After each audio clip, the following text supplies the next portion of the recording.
getting some dry weather, which is great. I thought I'd just jump on, guys, and run through a couple of things with you. I'm just standing at the front of 2 rooming houses that we've got currently under construction on the Sunshine Coast here. And once completed, these are going to do absolutely awesome. We had forecast the rooms to rent for $420 per week. However, we've just had an updated rental appraisal done. They're getting close to being finished, and we're now looking at $470 to $480 per week.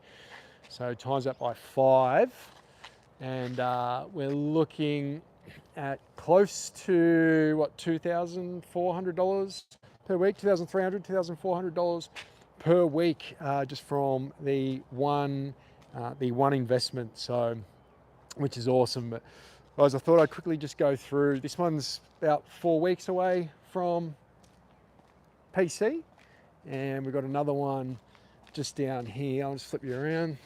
Another one just down here there, you can see, which is, I've got PC inspection next week. So that one is very close to being done, which is good. So I thought I'd quickly jump on and just talk to you guys about just the current market and like what we're seeing, and the opportunities out there, because there is huge amounts of opportunities out there at the moment. And the reason being, well, there's two reasons really. First one is that the war in Iran, it's been going on for months, but it is, it's, increasing fuel prices.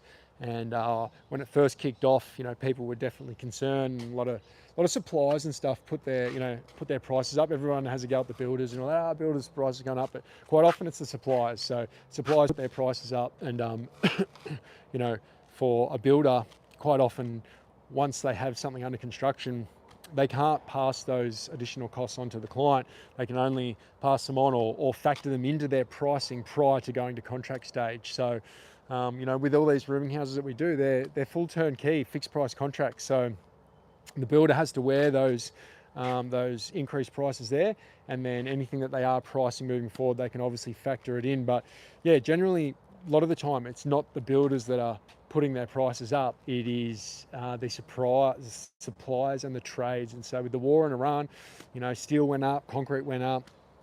Anything that required stuff to be delivered to site, your frames, pretty much everything, all your kitchen cabinetry and everything, prices went up, and not significantly, but just a bit. Things obviously backed off for a while there, but now things have erupted again. And so, we might see some price increases again. But what that's done is, cause some consumer confidence to drop, and they're worried that building prices are going to increase and whatnot. But like I said, if we contract on something now, usually fixed price contracts, so you're pretty safe. And obviously the second one is the budget and all these changes that are being proposed, and that's just really put a dampener on consumer confidence, which isn't great. I don't agree with how their rationale of saying that they're making it cheaper for first home buyers, because what they've done with the whole negative gearing and stuff, and we're not advocates of negative gearing, we're not advocates of people purchasing projects like this in their personal name, for starters anyway. So negative gearing has never been a thing for us. It is a terrible strategy, and it costs people a lot of money, and it stops them in their tracks from actually being able to build a portfolio. So negative gearing has never been on our radar, but unfortunately for a lot of Australia's population, they're sold the dream that negative gearing is the way to go, and it's it's an investment strategy, and it's not. It is a tax strategy that stops you from being able to invest and stops you from being able to actually build a portfolio and build substantial amount of wealth, because you can't. It makes you hit the servicing ceiling, because an investment, if it's negatively geared, it is costing you money. For every dollar that it costs you, you get 30 cents back, whatever your tax rate is, but on average it's 30 cents back. So it just doesn't make any sense.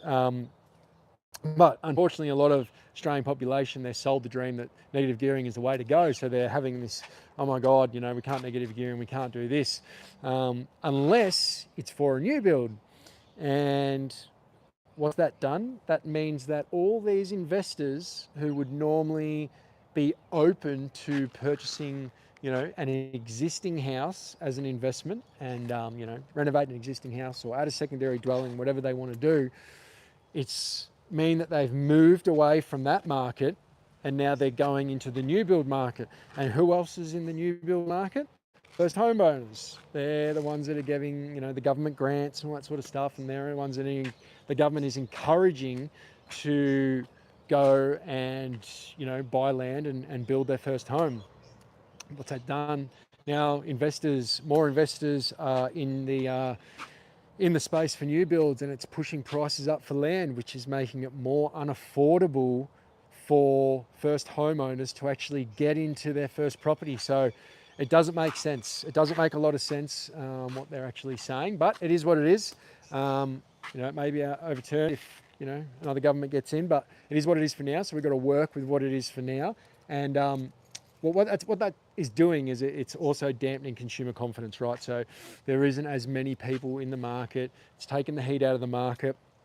And what that actually does is for people who are long-term investors, who are looking at 10 years time, 15 years, 20 years into the future, right now is an awesome time to buy. It's a similar time from the GFC, as an example, when things were a bit unsure and people were like, oh, I don't know if I should be investing.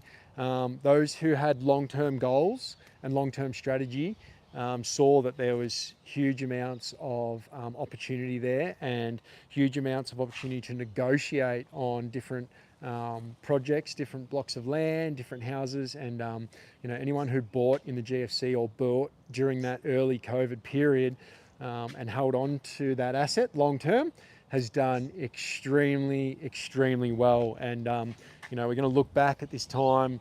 Remember when the budget was released in 2026 and that, and if you can buy and develop projects like this in really good, solid areas that has a history of price growth, you can combine the cash flow out of the project so that it doesn't hinder you and it doesn't cost you money each and every month. They cover themselves. They cover the mortgage, they cover the rates, the interest, the insurance, everything. So it doesn't hinder your lifestyle and doesn't hinder your servicing. You hold on to it long term. And in 5 years time, 10 years time, I'm going to look back at this period, just like we did for the GFC and just like we did during COVID. I'm going to look at it and go, man, I wish I bought back then. So it's a very similar sort of time, guys. So if you're on the fence or you're not too sure, I think just have a look back at history and have a look at long term what property prices have done in Australia over the course of history, and zoom right out. Have a look at the last 50 years and see which way the property prices have actually tracked over a long-term period, rather than just focusing on what have they done over the last 6 months, what have they done over the last year. For a long-term buy and hold investor like we are, and it's something that we advocate, and it's a tool to be able to use in order to be able to create generational wealth for yourself and for your family. If you can look long term, you'll see that the price of property here in Oz over that long period trends in one direction. And don't get me wrong, there's been ups and downs, but long term it trends in one direction. So you need to buy in a good growth area, and you need to make sure that you combine cash flow with what you are purchasing. And that's why there is rooming house investments are such good strategies. We're in a housing shortage. We literally cannot create enough housing for the amount of people that is moving to the area or moving to Southeast Queensland in general, which is pushing rents up.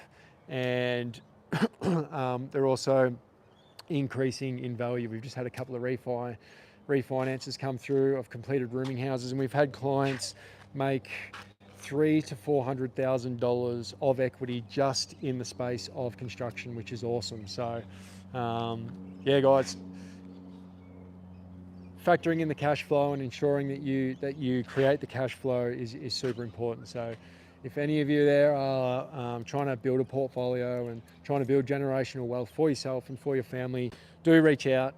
It's something that we help with. We're helping hundreds of investors, and I'm always happy to help more. So reach out if you need a hand, guys, and we'll chat soon.